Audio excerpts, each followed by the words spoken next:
Episode 11, Konomono, written by Jeff Fleming, Andy Black and Brian Fuller, directed by David Slade.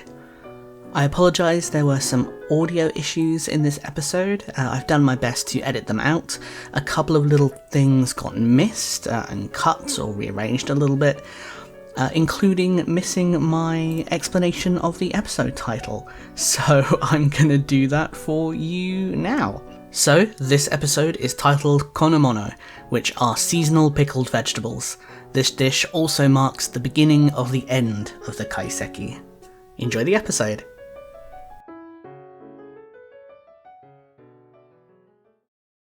Welcome to Fate and Circumstance, a Hannibal fan podcast. My name is Felix Fanfaron Fern, and these are my co-hosts. My name's Melisa Suzan, and I am a tummy ache survivor. Thank you. Oh, I'm Shaira Bambi, and I got the lurgy from my nephew. God damn it. We're a couple of broken people. Well, triple of broken people. Everybody's ill. Everybody's ill. Ew. It's winter, to be fair, so it's gonna happen. It is. It is. Disgusting. Damn winter. Put that in the bin. I had my flu jab. God damn you. That should mean that I have nothing. I get nothing. Wouldn't that be great if that's what flu jabs were? It's just like all winter illnesses gone. Yes, no more. I would love that. Right, so doing our artist shout-outs this week. Ooh. The first artist that we are shouting out is Ash, or Metaphysical Ash. Ash does a bunch of Hannibal digital artwork. There was a particularly nice one recently of Will in like a pin-up style, which I greatly appreciate. However, the main reason I want to shout out Ash is because of the amazing Hannibal Lecter journals that she's created that you can still, I believe, go and buy from her coffee shop. They're like... They're solid black with really there's really faint artwork of antlers on the front and then a gorgeous red picture of Hannibal Lecter on the back. And there's loads of little teasers all throughout the journal of various pieces of artwork that she has done, as well as Hannibal's own sketches throughout the journal. Yeah. But when I received my journal, it came packed with so many ridiculous surprises. I highly encourage people to go onto our socials and look at the pictures of them because they're amazing. My personal favourite is that she recreated a bunch of Hannibal's tiny recipe cards that he has from the photos of the actual props from the NBC show. I have been warned... That's really cool. Yeah, they're gorgeous, but I have been told explicitly that I'm not allowed to try and recreate the recipe because...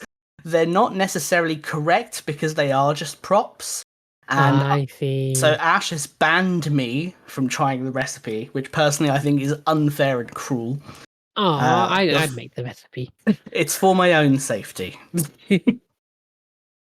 The second artist that we are shouting out this week is Withering Slights, who makes original gorgeous Hannibal cross-stitch patterns. One of which I am currently working on can confirm. The patterns are fantastic. They're super easy to follow. I am doing one of her easier ones because it has less colours, but they're so elaborate and so cool. If you go onto her Etsy shop, you can buy the patterns, but sometimes she also sells the completed cross-stitches. So if you're someone who doesn't like cross-stitching, you could buy the work that she has done instead. She also does little keychains of Will and Hannibal. She also does patterns from other shows as well. I know she does ones from Our Flag Means Death. Ew. Oh, I love Our Flag Means Death. Yeah, she does a bunch from that show. They're very, very cool. I highly recommend that people go and check them out. And if you want to learn a new craft, cross-stitch is an incredibly easy one to do, so I highly recommend it. I think I'm too ADHD for it, so probably have to just. I mean, cross-stitching is what got me into Hannibal. So, for me, it's a really good thing to do whilst you're listening to or watching something. So, if you're someone like me who loves podcasts but can't just listen to them, you have to do something else at the same time, because I have that kind of ADHD. They're really good for that, yeah. Yeah. I think most of the time I'm driving or we're listening to a podcast, so See, can't this is the do problem. all three. I don't drive. Yeah. So I craft. So, generic question of the week. How did you find the episode? was a juicy one, wasn't it? I liked it. I just also like poor Margaret. So this talking point is to do with the first. I'm going to start that again. This talking point is to do with the beginning of the episode. So, knowing what we now know from this episode, that Freddie Lounds is alive, what is your interpretation of the opening scene where Will dreams that he is a stag man being birthed by the nightmare stag? I feel like he himself feel like he's going too deep. He's trying to catch Hannibal out. There's a plan, but at the same time, I feel like he's going way too deep, and he feels like I feel like he's going. It's better going on. Sorry. I'm in too deep. I love that. Valid, but yeah, I feel like he's worried that all of this is having an effect within him. I mean, it has been for a long time, and yeah, just there is not so much, not too much right with that boy, and I feel bad for him at the same time as I don't feel bad for him because he kind of put it on himself, isn't he? But you know. I feel like I agree with you, Shaira. I do think maybe he's getting a bit into it, and it's like that whole argument that we've had before of like, well, myself at least, of whether he is playing the part or if he's getting really into playing the part, that he's becoming the part. Little protege protege moment. Can't even. Can I say more? Yeah, very very interesting imagery. Very nice. I think it's gross and scary and weird and undetermining, just like the whole situation itself. And I think these little visuals kind of used to piss me off, but I've kind of come accustomed to them now, just because the nightmare stag of like how he just looks like a floating statue actually like makes me lol so hard. And but now I do think they're little nice little bits to just be like, oh, like, you know, this is a visual, it's depicting something, minds go run wild, so it's kind of nice to just think like, oh, what does this mean, for something that isn't so like straightforward or not being like told what it is or what it means or any of it. So I quite like it. I do think, again, literally what Shira said, it's very much like, is he getting into deep to the fucking Hannibal pussy? Even if Will wins, Hannibal wins. Yes, That's kind of how absolutely. Hannibal works, yeah. Yeah. Yeah. I agree with you both. I think it's one of those things where even knowing what we know, that there's more to what Will is doing than just him going along with Hannibal, we kind of know that's not the case now. It doesn't matter. He's still having to, whether it's real or playing a part, kind of doesn't matter. He's still having to do it and live it. So I agree. Yeah. I think that makes the most sense for interpretation of that dream, of just he's in it regardless, and his brain is trying to process that. Yeah, oh my god, it's literally like that classic rom-com kind of situation where it's like, oh my god, let's pretend that we're in a couple so we can make this person jealous, and like Fake we have to dating hold hands all the trope. time.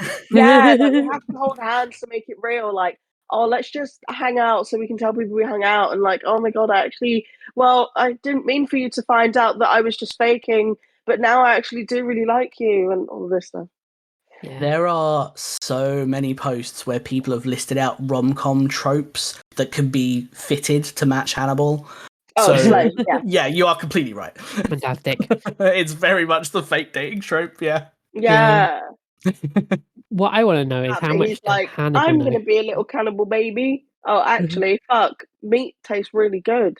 What I want to know is how much does Hannibal know? That's it. We don't know, do we? No. Intriguing. I want to think that he doesn't know, but you just never know. I feel like we'd be slapped in the face with a massive twist from him, and I don't think that's like entirely off the cards. But the massive twist could be that he is 10 times ahead of everyone, or he really didn't fucking know and gets done. I think both of those are a massive twist, because it's like him knowing and being ahead is kind of known, but it's like how he's going to be ahead, I feel like would impress us, and then him not knowing would be like, fuck, like he's been outdone, which Yeah. is very satisfying. Either way, we'll be surprised. Yes, yeah. I think that's completely right. You're totally right that it doesn't matter which way it leans, it's still going to be a surprise with Hannibal. Because it's either going to be a Hannibal knows everything, here's a twist, or a Hannibal knows nothing. That's weird. That's a twist. Exactly. So, yeah. That's suspicious. That's weird. That's weird. So, do you all want to hear about Autolands? Okay. Yeah. Oh, yeah, Let's talk about tiny birds. Birds that you can eat whole. Well, you certainly can. Wouldn't recommend it. It's illegal. Yeah. However, so Hannibal serves Autolands, which he refers to as a rare but debauched delicacy. This meal is a little bit of a consummation following their sharing of human flesh in the previous episode. Ooh. Well, the experience is, as Hannibal puts it, euphoric.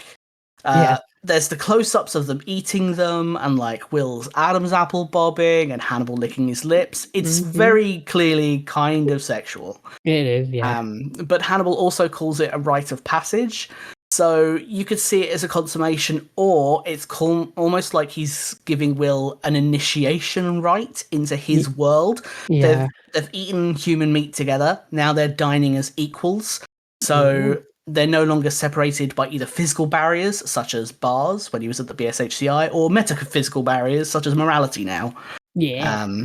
So Hannibal states that preparation calls for the songbird to be drowned alive in Armagnac. It is then roasted and consumed whole in a single mouthful.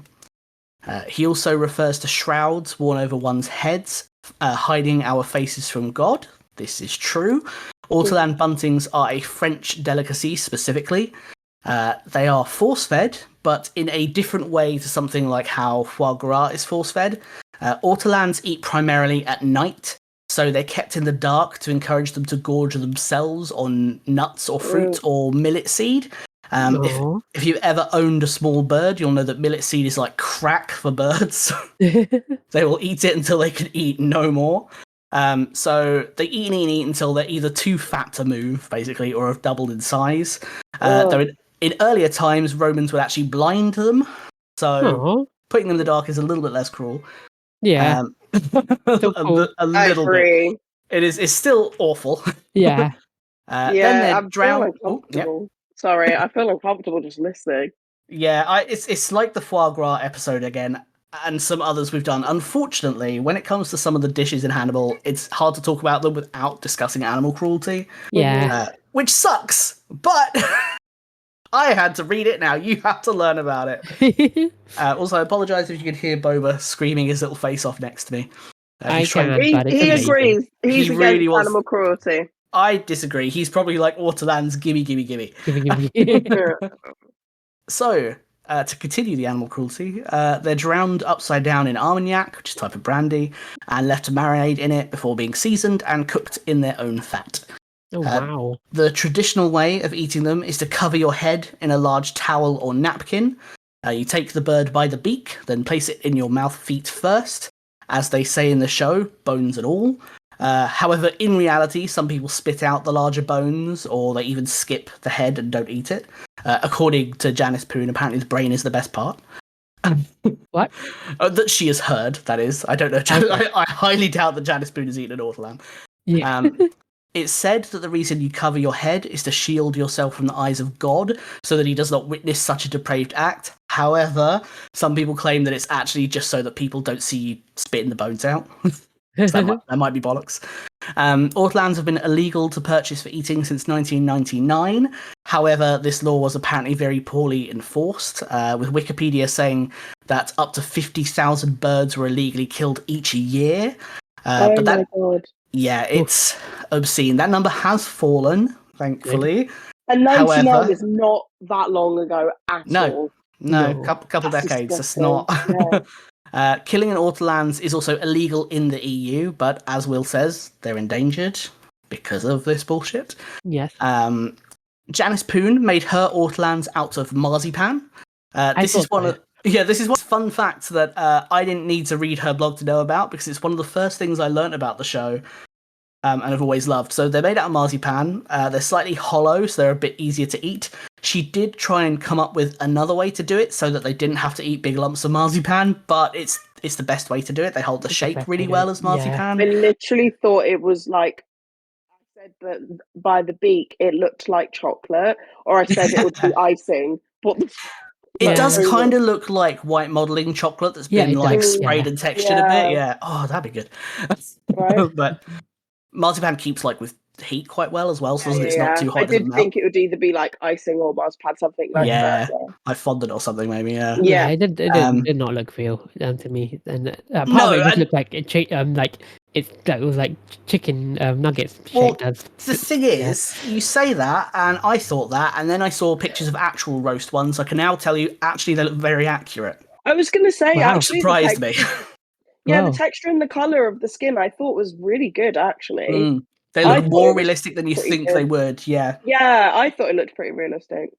I can only see them as marzipan because I've known that fact for so long. But like the color and everything is so spot on. The eyes are made with pine nuts, and then the most unrealistic looking bit is the legs, which are made out of raw dried spaghetti. God! Yeah, this isn't mentioned. This isn't mentioned on Janice Poon's blog, but I've heard them mention it elsewhere. That one of the benefits of the dried pasta is also creates a real crunch. So you've got a real crunch of the bones while they're eating them. Yeah, which is very clever. Very clever.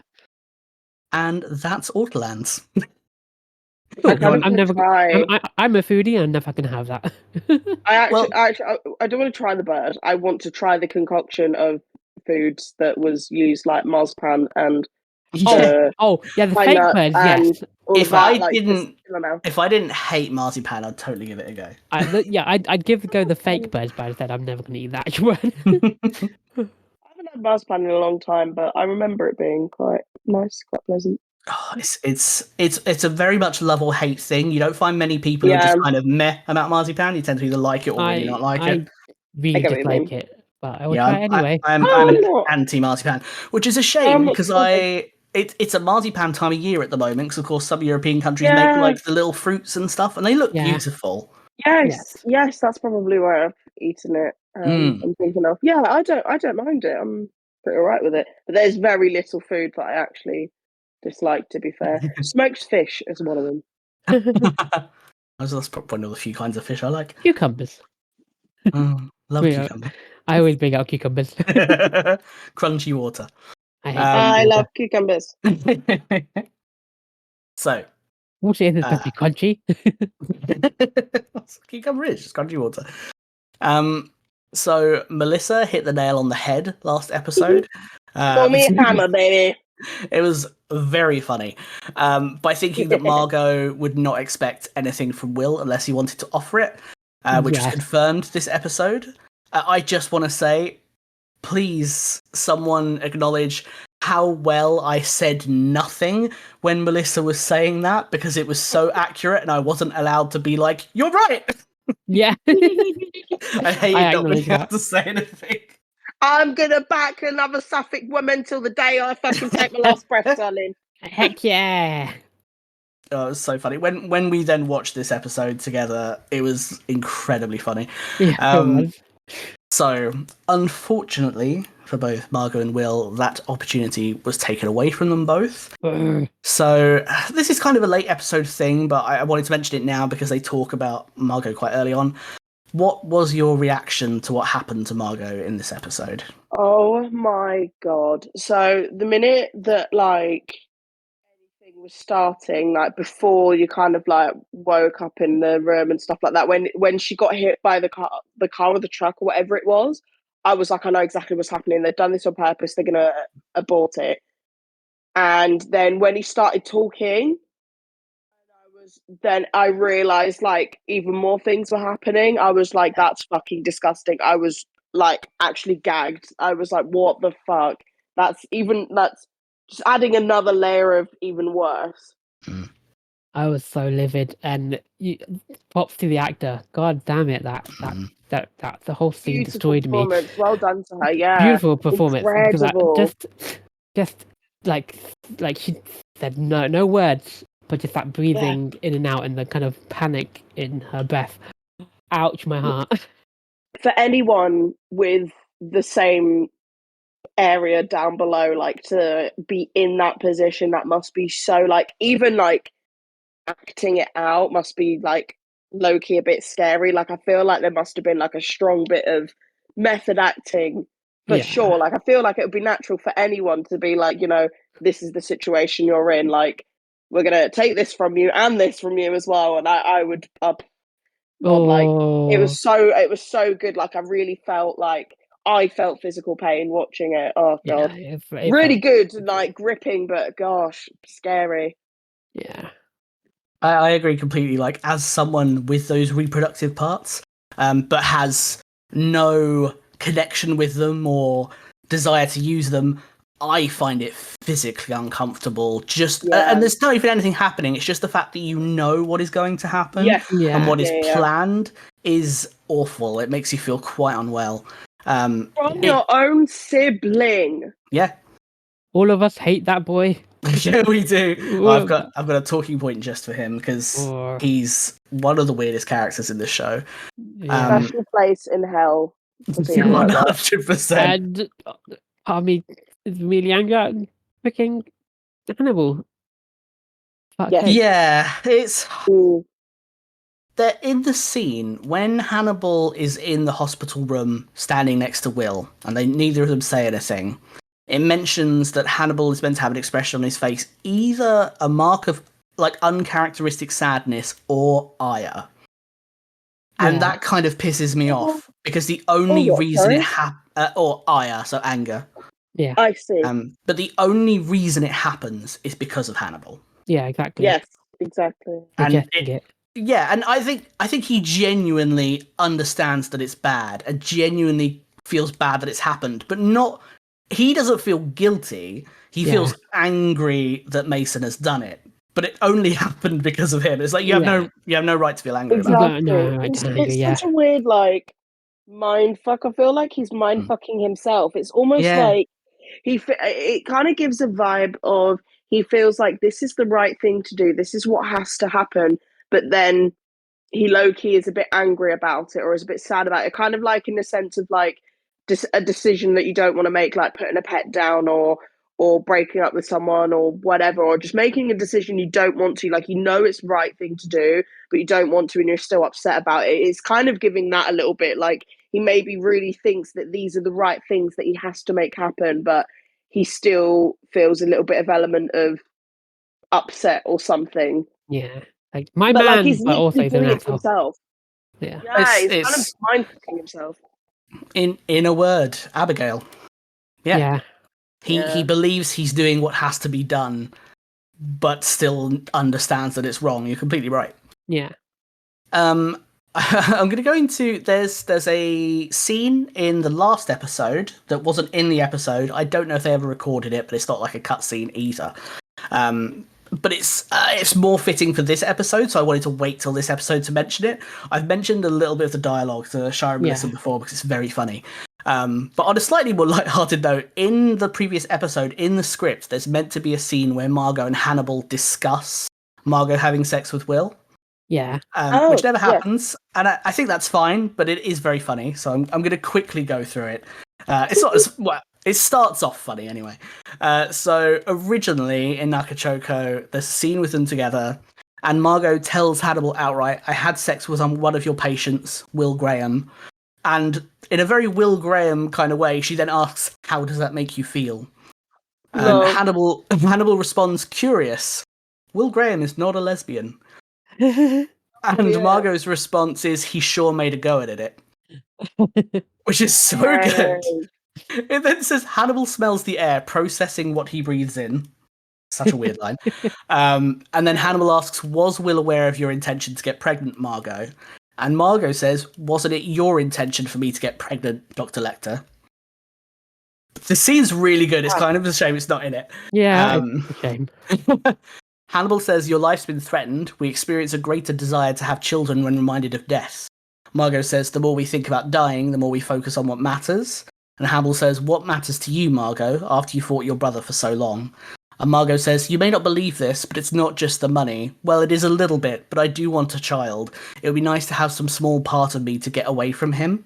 And it says, Hannibal looks at Margot in a new light, curious. And then Hannibal says, much of what men do can be attributed to a desperate need to immortalise themselves. Women, however, can take a more direct route and create a new life. And Margot says, it's one way to have a legacy. And Hannibal says, it's one way to get what you need. If you require an heir, Margot, if you were to have a boy. And Margot says, I would find a way to kill Mason and take everything back.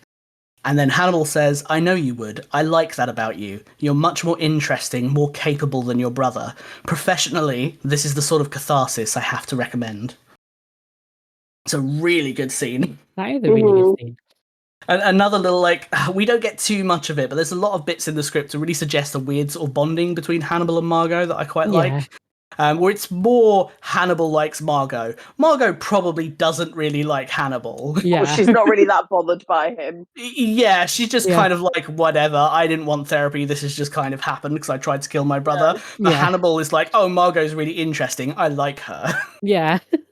And we don't get that with Hannibal very often. He's not often that interested in people. No, he's not, no. Very, very true. I like how when Margot asks, how does that make you feel? His first thing was curious. I'm like, yeah, I bet you are fucking curious about Will's sex. It's another case of Hannibal causing something to happen and then being like, oh, wait, fuck, I didn't mean for her to use Will. Yeah, exactly. Fuck himself over again. So, speaking of what happened to Margot, how do you feel about the show introducing a villain who we cannot empathise with? Mason is so different to Hannibal, even though they are objectively both bad people. I don't really know if I empathise with Hannibal anymore. I don't empathise with him. I haven't for a long time. That's fair, but there are at least probably points where you maybe thought you could, when we weren't sure the extent of his manipulation, maybe. Yeah. At the beginning, yes. Yeah, but Mason was introduced immediately as, this is a bad guy. Yeah, that's true. Whether you empathise with Hannibal or not, they're very different. Yeah. It makes you pause and makes you go, why do I empathise with Hannibal even a little when... Because he has a charm about him. He knows how to be charming. Yeah. Mason's just really annoying and his hair is fucking everywhere. He's a Batman villain. He's a shitty Batman villain. Yeah, but he gives that younger brother annoying vibe where he's really trying. He thinks he's cooked, but he's actually just so annoying. Yeah, shut up. He gives that kind of vibe, and he's just a bit spiteful, up himself. I guess if I was to be positive about Hannibal, at least he can, at the very least, act and impersonate, put on a person suit of someone that has a little bit of decorum, at least. I feel like Mason is just so up himself because of his fortune and his position, so he kind of just actually acts without giving a fuck.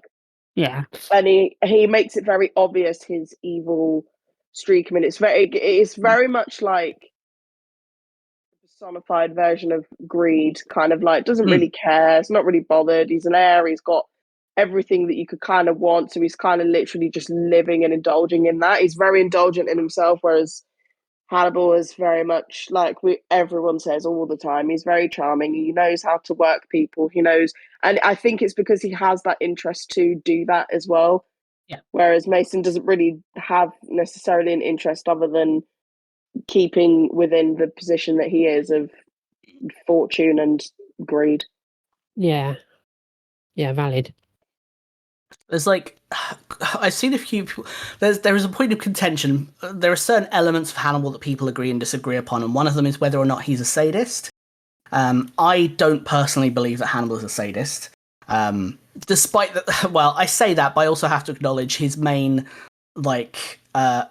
way of killing people is taking their organs while they're alive. So you could probably argue, okay, maybe he is a sadist. Yeah. But when I compare him to Mason, to me, Mason is a classic case of a sadist because he's only interested in inflicting pain. He enjoys inflicting pain, and he has zero regret at all. He has no sense of guilt whatsoever, which we think about with Hannibal, but Mason is in your face sadistic. Yeah. That shouldn't, I think comparing to someone else is easy, but then without the comparison, how much are you taking away how sadistic Hannibal's actions are? Like, I think just because someone else is definitely like 100% the definition, like Oxford Dictionary fucking definition of sadist, I don't think that should take away from how Hannibal has enjoyed like what he does and inflicting pain. Yeah. Like I felt like the whole throwing that guy into his own mural was giving quite sadistic. By the way, he was like talking to him and saying like, I'm helping you, are you fuck? Like, I know he kind of saw it in a different way, but I feel like he was literally like sewing him in. I felt like there was a weird sadistic undertone at the very least. Yeah, very much agree with you there. Yeah, no, I think that's completely fair. I think you can 100% say. I won't go into why I think that Hannibal isn't a sadist because there's far too much information. But I think you can 100% say that no, Hannibal is a sadist. It's just I can see both sides, very really, yeah. it's a very different interpretation or display of sadism compared to Mason. True, yeah, which is interesting. Yeah, it's just very interesting. They've given us such a kind of two-dimensional villain. And like even compared to all the other like procedural killers we've seen as well, they normally have some kind of interesting motive or belief that drives them, whereas Mason doesn't. No, it's just selfishness or enjoying inflicting pain, and that's literally all there is to it. There's a little bit of cut dialogue from when he's talking to the kid Franklin, which is even worse. Oh, so no. I thought I'd let you enjoy that as I had to read it. You get to hear it too. Much. I know, you're very welcome. You like to suffer. You like to make us suffer, don't you? I have to suffer. Everybody, by the way. just like to share the suffering. It's okay. One day I'm just going to pull your friends do. Pull your mask back and reveal Hannibal, aren't I? I'm nowhere near erudite enough to be Hannibal, unfortunately. So when he's talking to Franklin about like his foster parents, and Franklin mentions Kitty Cat, Mason says, "Do you know what will happen to Kitty Cat? The policeman will take Kitty Cat to the pound, and a doctor there will give her a shot. She'll be so scared when she sees the needle, they'll stick it in, and Kitty Cat will hurt and die." Then it says, "Tears ruin Franklin's eyes despite Mason's cheerful tone." And then Mason says, "You can save Kitty Cat from getting the shot if you give Kitty Cat some rat poison yourself." Oh my god. Oh my god. Mason is evil. Evil! I love that scene happens directly after Margot just saying, "Oh, you know, except my brother, or unlike my brother, he's not too good with kids." You thinking that maybe he doesn't care for them, or is just a bit like one of those people where he's just like, ugh, and just kind of like turns his nose up and doesn't even bother. No, this is fucking awful. Yeah. He's 100% just a shitty villain. Like, yeah, and like the show deals with it very well in the way they explain it. He talks about camp children and stuff, and getting away with things. He is a paedophile. He is a child abuser. Oh, the show deals with it in a very sensitive manner, but I will make it 100% clear. They make it in a way where you could maybe potentially miss that, but no, Mason abuses children for fun. Oh, oh god. Yeah, I knew that was going to come. I never wanted to mention it because but yeah, it is. I want to make it clear when we're talking about villains and the difference between villains in this show. There is a reason why, as terrible as Hannibal is, why Hannibal does not like him. Yeah, which is interesting because again, you can still hate Hannibal. You can still think Hannibal's a terrible person, but it's interesting to acknowledge that he's so bad that Hannibal doesn't like him. Yeah, he's so bad that he's just like, even someone as bad as Hannibal is like, this is too much shit. Literally, what is potentially considered the human embodiment of Lucifer doesn't like Mason. Yeah, pretty much. There's a line when he's having his little therapy session with Hannibal, where they're talking about him getting away with things and him making sure a therapist got into trouble. And then he says Papa called it altruistic punishment. There's a bit of dialogue missed before that I like, that gives it makes it clearer what he means by that. What he says in the script is, I was aware at a very early age of my willingness to inflict damage on those around me. Papa called it altruistic punishment. That line makes a lot more sense. Yeah, that makes sense. They also cut out Hannibal's response to that, and I agree with them cutting it because I think it's a bit too bitchy, but I would have liked it. Which is Hannibal's response is more commonly referred to as spite. That would have been nice, actually. Yeah. Right? That would have been funny. It would have been very good. It's a really good little attack. Yeah, I like that. I wish that was That's in there. like too bitchy. Yeah, I feel like that actually should. I think give us a little bit of bitchy Hannibal. I think at this point in the show, Hannibal is still being very restrained with Mason, and I think that's why that would have been showing less self-restraint. It's a bit too honest. So should you have said it? Yes. Also, of it not being Hannibal, I feel like as a sort of baseline of just therapist to patient, that wouldn't really be a realistic thing that you would say. Like, you're not going to express your actual feelings like that towards the patient, like in the fucking appointment. Like, you can't do that. Yeah. Hannibal is very much trying to pretend he's a good psychiatrist at this point, so it would have been a little bit harsh. Yeah, true. So on to the scene that made me cry when we watched it together. Yeah. Also made me cry while I was doing episode prep. Never used to, does now. So we saw Will and Hannibal discuss being a parent, and for the first time they openly discussed Abigail. Hannibal revealed that he was a parental figure to his sister, Misha.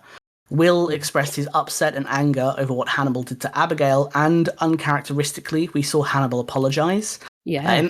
It makes us think about season 1 again, and Hannibal seems convinced that course of events was inevitable, yet at the same time he fixates on the idea of mistakes being reversed. How did you feel about this scene and what it told us about both Will and Hannibal? A little too late, really. Yeah. To lament over something such as that, but I don't know. I mean, I feel like maybe it's not too late, but they couldn't really, because for Hannibal at least, he couldn't speak to Will in that way. I guess now there's a little bit of a different dynamic, so now they can just be open about things. But it's the only time Hannibal's started to kind of be open and honest. Yeah. Yes, but I guess he feels like, oh well, he's in it with me now, I guess. Yeah. It sucks because you can see him eliminating a little bit, and you sympathise with him a little bit, but then you're like, you didn't have to do it. Where was that? There was no need. There was no need. I think as horrible as it is, though, it's kind of nice because it's the first time Will gets to mention Abigail to Hannibal and what he's done. Yeah. And like, about it. Yeah, like it's nice to see Hannibal apologize, but it's mostly nice to see Will get to say, "You didn't have to do that. Why did you do that?" Yeah, get to say his piece is very nice. It's a very hard scene. Sure, isn't it? Yeah. Interestingly, when I was reading the script, the moment where Hannibal mentions Misha and says that he was not her father, but she was his ward. Yeah. And Will says was, and Hannibal says she died. That's not in the script. Oh, not really. No mention of Misha is in the script. So I don't know at what point they decided to introduce Misha. Yeah. Obviously, the bit where he'd mentioned having a sister to Mason in the previous episode, that was in the script. But that wasn't. So I don't know when they added it. I'm very glad they did because it adds some Hannibal flavour. It did add some Hannibal lore, and I kind of liked it because as a big sister myself, as a big sibling myself, it was like, oh. Yes. Who also feels like her sisters are her charge. Like, oh. But at the same time, it introduces. We don't know anything about Hannibal's family at this point at all. Yeah. So to know that he had a relationship like that with someone, it also kind of maybe suggests why he had kind of a paternal thing with Abigail. Yeah. The fact that he has been that way with a girl before. Yeah. There was a line that Hannibal had when talking with Margot, I think, that was cut from the script. Not cut from the script, cut from the show that was in the script. That I really liked because... I'm just going to say the line because I like the line. I think it suggests things about Hannibal. Yeah. I think it was when he was talking to Margot, but he says, through children, we can disrupt our own sense of the past. We can protect them in ways we weren't. Yeah. And I think a lot of people can relate to that as well. People Yes. who would like to have children, not always, obviously, but some people who would like to have children are either afraid of or acknowledge that they would like to do better than what they experienced. Yeah. Yes. Yes. 100% agree with that. Which is, again, interesting when you think about Abigail, because it's like, well, he didn't do better. So is he repeating a mistake? I don't know. We don't know. We don't know, no. Yeah, we don't know enough yet with him. Yeah. He's elusive, that Hannibal. Yeah. So, Alana also has a lot going on in this episode. Oh, Yes. Jesus Christ. This fucking shit show. She's Alright, getting wise. She's getting wise. Nah, oh my God. I no, have more it's positive fucking thoughts about Alana, but Yeah, I have negative thoughts. Yeah. I have hindsight. So Alana went through some shit in this episode, doubting both Will and Hannibal at this point. Now that she knows the truth about Freddie Lounds, do you think she'll see that Will was right about Hannibal, or what about her thoughts on Will? I'm not sure what her thoughts on Will be. I feel like she's still going to be a hard ass on Will. She knows he didn't kill Freddie. Yeah, she didn't know that, but I don't think she's going to switch her tune straight away. I feel like there's going to be some kind of reservations with her, but at the same time, I think she's starting to get wise. She's starting to understand that there's a plan, and especially if Jack is also going along with it, and she's suspecting that Hannibal isn't who she thinks Hannibal was all this time, then I think she's definitely going to have some reservations about Hannibal, and actually be like, okay, maybe Will was right about Hannibal, but we can only wait and see. And this show has so many twists and turns. I don't want to say anything with solidly yet. I swear to every fucking atom and being on this goddamn universe, I swear fucking shit everything actually on planet Earth. She does not sort herself out, because I will walk into oncoming traffic, and I'll tell you why. Because when I was watching her be like, Jack, you don't know Hannibal and you don't know Will, I was like, babe, you're the only fucking one that doesn't. Because everyone else in the room is ahead of you. You, at the beginning of the series, was the brains. You had the fucking brain cells, plural. What a treat. And everybody was fighting over one brain cell whilst you had 5, okay? And then all of a sudden, you get your little pussy wet, and then, you're just like, oh, Hannibal, which, to be honest, once you get your pussy wet, fair. I've been in that position. But also, you have everyone around you being like, Curly, you should watch out for him. And you're like, no, I know my man.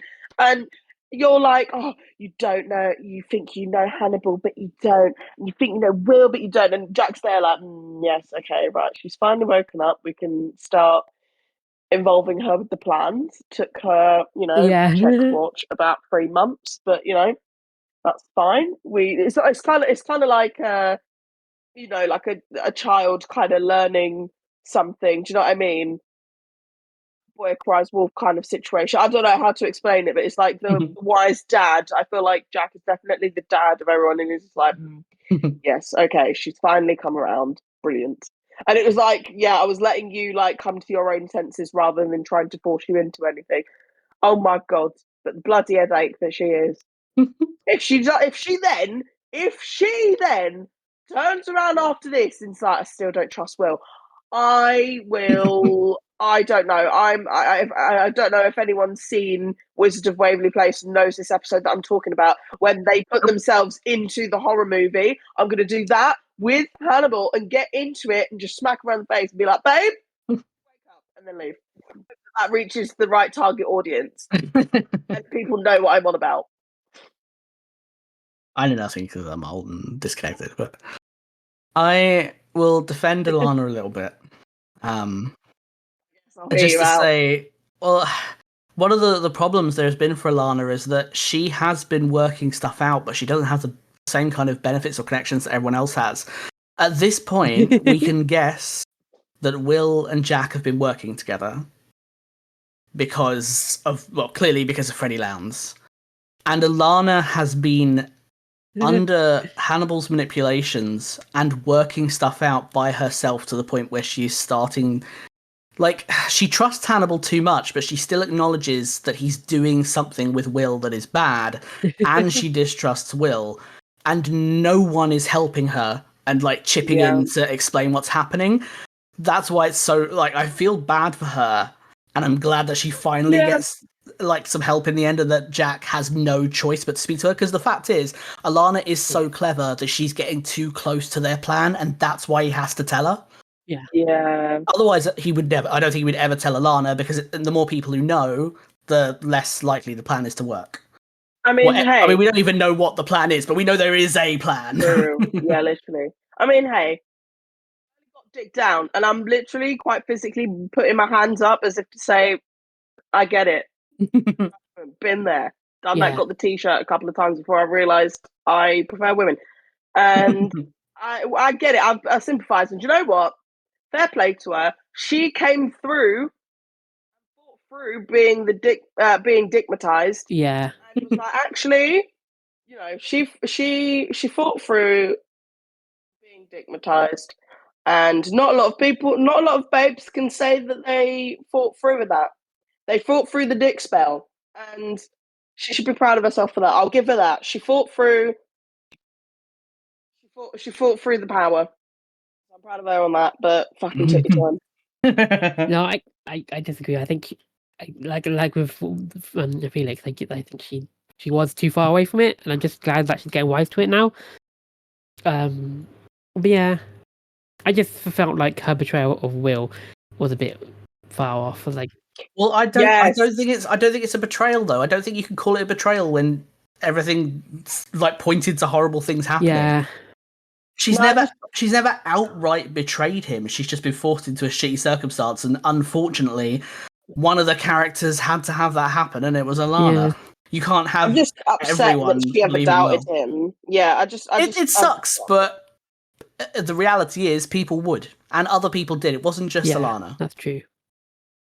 But she kept staying suspicious, rather than just being like, "Oh yeah, you're cool now. We got you out, and sorry." Like, everyone had their little bit of moment with Will to be like, "We're so fucking sorry, bro," and he's like, "It's all good, my G." And then like she was just still suspicious and being like, "I think you killed Freddie, and your relationship with my boyfriend is destructive. Get the fuck off his dick." So like babe, you were just jealous. Will literally made jokes about the killer returning, going to funerals in front of her. Will has done, as much as I love Will and want to support Will, he has done nothing at this point to make Alana believe him.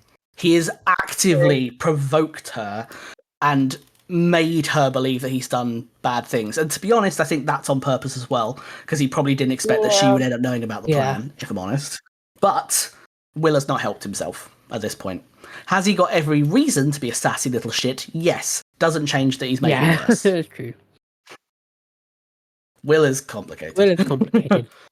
But so is Alana. And that's why we love her. Yeah, Alana is complicated. We all. We all indeed. Shiva imagery. I got nothing. Thoughts? I got nothing. If it was Hannibal, it's a godlike courtship. I don't know, maybe. If it was Will, I don't know. Why would Will do that? Will, why? What was the point? I thought it was low-key a bit funny. It was just so random, and it felt a little bit like Home Alone kind of vibe of comedy. It's like, this is so unserious, giving the rest of the show. It is weird. Yeah.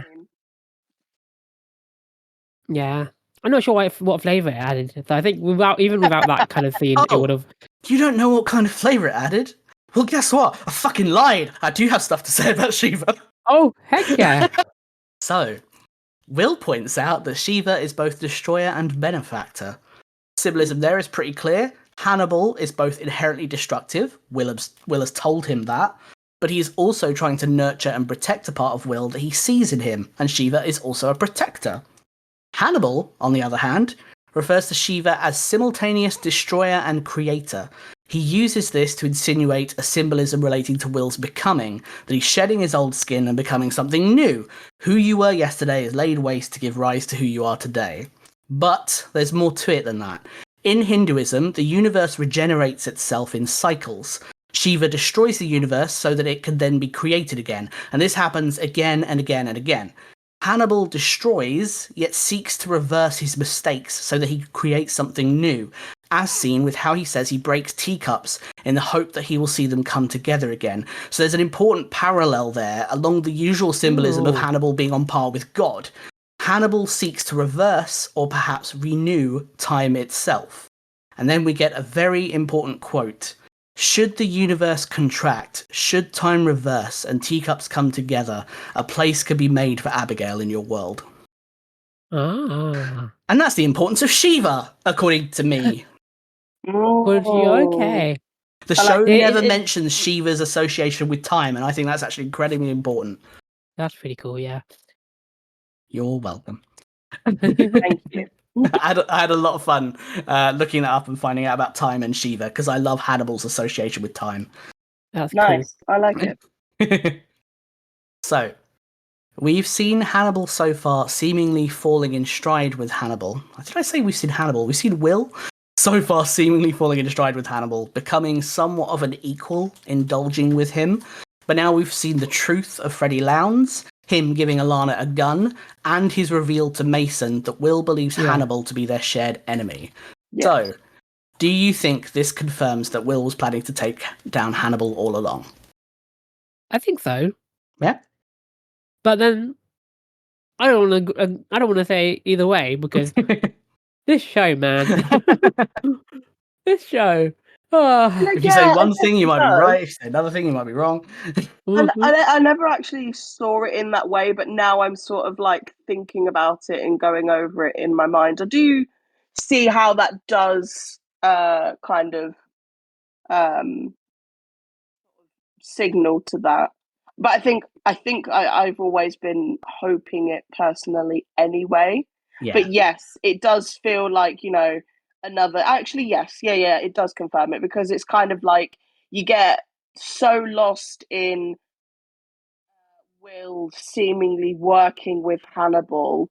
And I'm now thinking about Jack, and I can't remember what it is exactly he said or when, but he kind of gave the notion of like, you've got to do what you've got to do. I think it was like someone, I really can't remember it, but I think it was like a scene in his office, and someone was saying about, maybe Beverly was there or something. I have no idea. I can't remember, but it was kind of like, I can't even remember if it might have been first season, and it was kind of like to try and catch the Chesapeake Ripper, I think.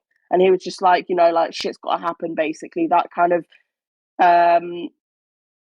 know, that kind of like attitude towards it. And this is kind of like ringing in my head again, being like, that makes sense. Like, Will could be working with Jack, or that makes sense that he's like, this is all a big ruse, and it's like actually got everyone involved. And this whole episode kind of like confirms that everyone's sort of like working together, if that makes sense. Yeah.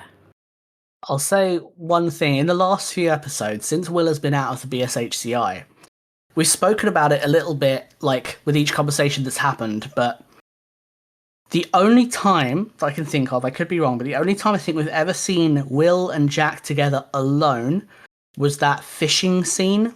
Yes. Where they're talking about Will is very clearly talking about catching Hannibal, but Jack Yeah. is not letting on, as though we don't know if Jack is also talking about that. Yeah. And then Mhm. after that, every single scene with Will and Jack, Hannibal has been there, and Will has picked at Hannibal. So the show has very Ooh. cleverly been like, we don't know what Jack thinks anymore, because we're Yeah. not going to show you what Jack and Will are talking Yeah. about. Yeah, Yeah. I like that. It's very well done. Now, because Very well everything done. we see, Hannibal has seen. So we only know what Yeah. Hannibal knows that they've been talking about. We don't know anything else. Yeah, so we're kind of like seeing through Hannibal's eyes, Yeah. as almost clueless as Hannibal, if Hannibal is clueless. Yeah, we don't know, but We don't know. you are yeah. right that we've gotten a little bit more of Hannibal's point of view in this half of the season compared to the first half, which Yeah. is cool. Yeah, Yeah. it is cool. I'm really enjoying it, and I'm like, yeah, it's nice getting more kind of Hannibal lore. Yeah. Yeah. We know so little about him so far. Still, It's nice that we're getting Hannibal lore. He had a dead sister. yeah. Thanks, show. Well, He had a yeah, dead thanks, sister, Phil. like had passed, so she's now alive, or they Yeah. got Oh, like well. they're disowned. Okay, he had a sister. Yeah. I'm being an arsehole, sorry. Hey, look, I've been talking about time reversal. Who knows? I think Oh, we're that's just gonna add promoting magic to now. Abigail. Season 3 is all about necromancy. Oh, really? Right. Spoilers. So, shall we go on to our endingy bits? Yeah. Woo! Woo. Favorite quotes, motherfuckers. Oh, yes. Okay, so my favorite quote is very, very simple because I fucking love it. How was my funeral from Yeah, that kind of from stays Freddie Lounds? actually. It made me laugh. It made me giggle. I was Okay. so happy to see her. It was hilarious. It was so cunty, and I love it. Like I still don't like Freddie, but I do really appreciate her as a character, and I love her as a character, and I love how cunty she is, and it's just all good, all good stuff. She's And that was why there my- for like 2 seconds and serves. It's great. It's right. It's just like perfect, absolutely wonderful. Like as a character, she gets on my nerves, but then the way she is just chef's kiss. Hell yeah. Do you know what? Actually, I'll give it to her. She stepped her pussy up. You've got to give credit where credit's due. Babe stepped her pussy up. Hell yeah. I'll give her that. Yeah. Is it mine? Oh god, your mic went crazy for a second there. Sorry. Sorry. Okay. So I have 2. The first one I didn't type down quick enough because no, brain not 100%. It's when they are eating the birds, they being Will and Hannibal, and Will says, "I'm not being gorged, stuffed something, and drowned a lot, or whatever it was." And I then he haven't goes, been gorged, drowned, plucked, and roasted. Not yet. yeah, and then he says, "Not yet." Yeah, that bit I thought was hilarious. At this point, I'm just It's a good choosing things that make me like giggle a little bit. Family. And when Will and Alana are talking on his porch and they're having a little back and forth tiff, and Will's like, "Hannibal's good enough for you." Ooh, sass. Damn, I was I like, love that it seems like they're both fighting over the same boyfriend. they are though. They are. They The angry really are. wife came over to the mistress's house and was Yep. like, "Bitch, get off my man." That's what she said, and he was like, "Well, yeah, he seems to be good enough for you. I've given up. I know that you've chosen him over me." So yeah, those are my favorite quotes. Sweet. Mm. I have 2. So the first is my most obvious favorite quote. Well, I say it's my most obvious. I said one of them already, which is the Abigail having a place in your world quote. But the other one is, occasionally I drop a teacup to shatter on the floor on purpose. I'm not satisfied when it doesn't gather itself up again. Someday perhaps a cup will come together. Because that line breaks my heart. It's very poetic, isn't it? Very. It is, but also the idea that Hannibal has experienced enough heartache that he has to break something in the hope of the satisfaction that maybe things will be okay again, and then they never are. Well, He's if he basically maybe stopped going to eat people, I might fucking help him a little bit, eh? okay, fair. The other quote I like just because it's an incredibly Hannibal thing to say is, "You must understand that blood and breath are only elements undergoing change to fuel your radiance, just as the source of light is burning." Cute. It's just very Hannibal, and also just referring to Will's becoming as his radiance. poetic. It's very gay. Yeah, very poetic. Favorite moments? Favorite moment? Okay, so this is a toss-up. It's a toss-up between Margaret being absolutely cunty, and I love that, because... One, I love that episode because of what Melissa said before, and then how when we watched it, we were like, "Oh my god, Melissa, you were..." And I was just it was like a cool solidarity moment. It was really cool. But I'm gonna put them as both of my favorite moments. And then also I just liked badass superhero Will. Well, not superhero Will. Badass Will at the end doing some revenge things. But that was fun. It's just for Mason fun. But deserved that punch in the face. Mason deserved that Absolutely. punch, and I loved it. And I totally agree with it. I wish you pulled the But yeah. trigger. Yes, I wanted to punch him myself, Valid. and I'm glad that Will punched him.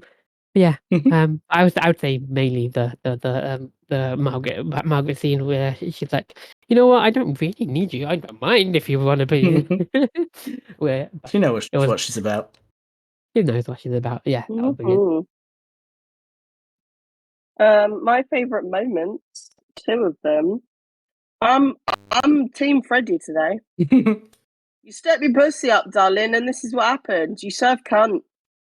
I put in my notes, quotation, Freddie, end quote, burning, wheeling down because fucking hilarious. I just thought it was just, like I said earlier, I just thought it was so out of the seriousness. I was like, is this the comic relief that we're getting for this episode? Just The because, burning woman. yeah, she was just, I mean, it's awful imagery, but because I think it was quite obviously fake, and I think they did that on purpose to kind of make you think, like, is this a legit thing? She's just there, like, bopping up and down as she's going wheeling, and then, like on fire, just goes past the fucking guard. I just thought it was unnecessarily funny. What does that say about me? I'd rather not delve into that. And then the second moment is the Freddie reveal. I literally wrote it like that. Freddie reveal. Because I put my gloves down, I took my hat off, I put my pipe down, and I said, "Fair play, darling. Fair play." Pussy popped. Amen. It's so good. Yeah. So good. My favorite moment is, again, predictable. Mine always are, if you know me at all. It's the fatherhood conversation between Will and Hannibal in Hannibal's office, and the Abigail apology, and Will getting to finally talk about what Hannibal has done and the fact that it hurt him and that he still thinks about her. Because it's terrible and horrible and made me cry, and it's great. Did not see that coming for a second. No, it's very out of the blue. Both Hannibal's apology and Will getting to talk about it, and them having a frank conversation. Will fucking crying. Yeah. Stabs me in the heart. You choosing that as your favourite moment, but also, yes, what you said. Wait, really? But it's a conversation between Will and Hannibal. How could you not guess it? Yeah, that's what I'm saying. I was being sarcastic. Oh. No, if anyone knows me, I was like, yeah, did not see that coming at all. What in this episode has them close together? That'll be the moment that Felix chooses. Next episode predictions. Let's go. Oh, yes, me. Right. So, I feel like Alana's getting close to getting killed. Like, I don't know why. I feel like she is because just of the whole scene with Hannibal wearing smelling gunpowder on her, and it's just like, oof, this is getting scarily too close. I don't know. Is that the word? But yeah, things are getting a bit scary for her. I think there's going to be a little bit of upset for us as well. And I feel like it's going to be Alana or it's going to be Freddie. If he finds out, I don't feel like Freddie's going to die. Freddie's just I think too immortal at this moment. We're gonna see probably some. I want to see some Margaret revenge. Actually, I want to see Margaret have some revenge. Margot, not Margaret. Margot. Margot. Sorry, I keep saying Margaret. Margot. Yeah, Margot. I'm ill. Forgive me. I'm ill. Margot. Get revenge on her brother, or it's gonna be Will somehow. Maybe it might even be Hannibal. I'm not sure. I hope. And then there could.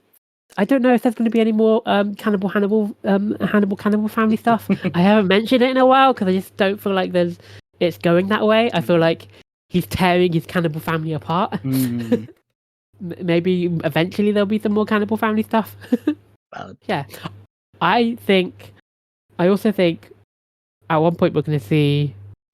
I want to see her retain Bedelia. I want to see Bedelia return. I want to see Bedelia return. Interesting. But yeah, mostly because Margot, Bedelia, both together. Damn. Yeah, didn't you say she comes back in season 3? I said a few things about Bedelia at the beginning of this season, so now I'm not going to say anything. Amazing. So I'll take that as a yes. Amazing.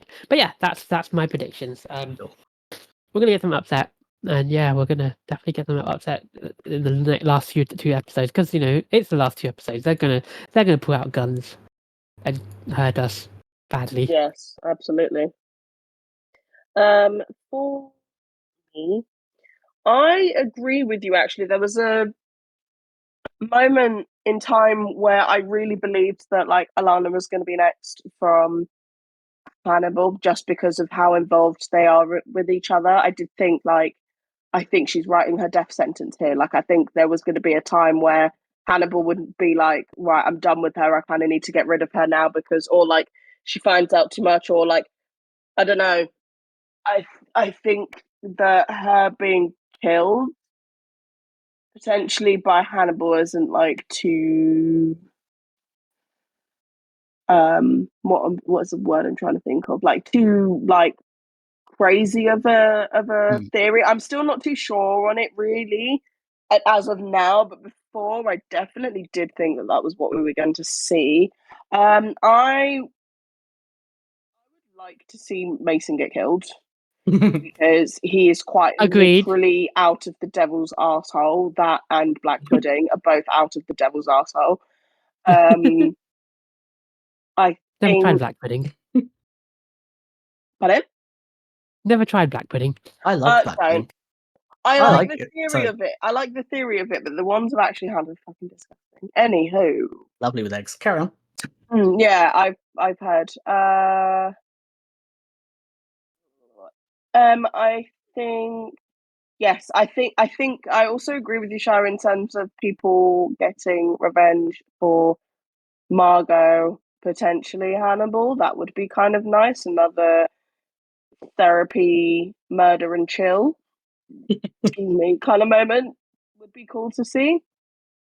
That's me saying that I think it would be funny if Hannibal killed Mason in his office, if that wasn't already clear. Obviously, especially after that rancid scene from the previous episode that we all had to endure of everyone having fucking interpretive dance sex.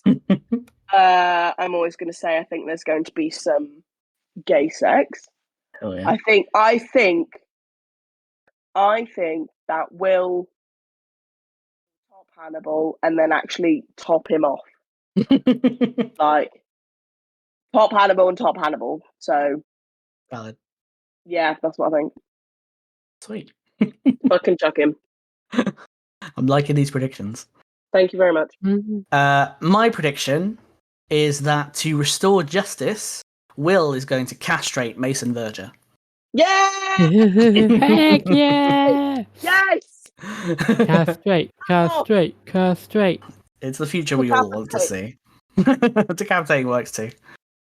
Are you ready for my sign-off this week? Yes. I'm just going to assume Melissa said yes and it did come through. Yes, yeah. My sign-off is... Will might have a plan, but nothing comes easily. I hope you like blood. Fate and Circumstance is an independent podcast brought to you by Felix Fanfaron Fern, Melisa Suzan, and Shaira Bambi. You can find and follow us on Twitter and Tumblr at HannibalPod. We are fans of the show NBC's Hannibal and do not own the rights to any of the materials discussed, merely appreciators. The music used in this podcast is Tchaikovsky's Op. No. 40 Waltz by Kevin MacLeod, licensed under Creative Commons by Attribution 4.0 license. Thanks for listening.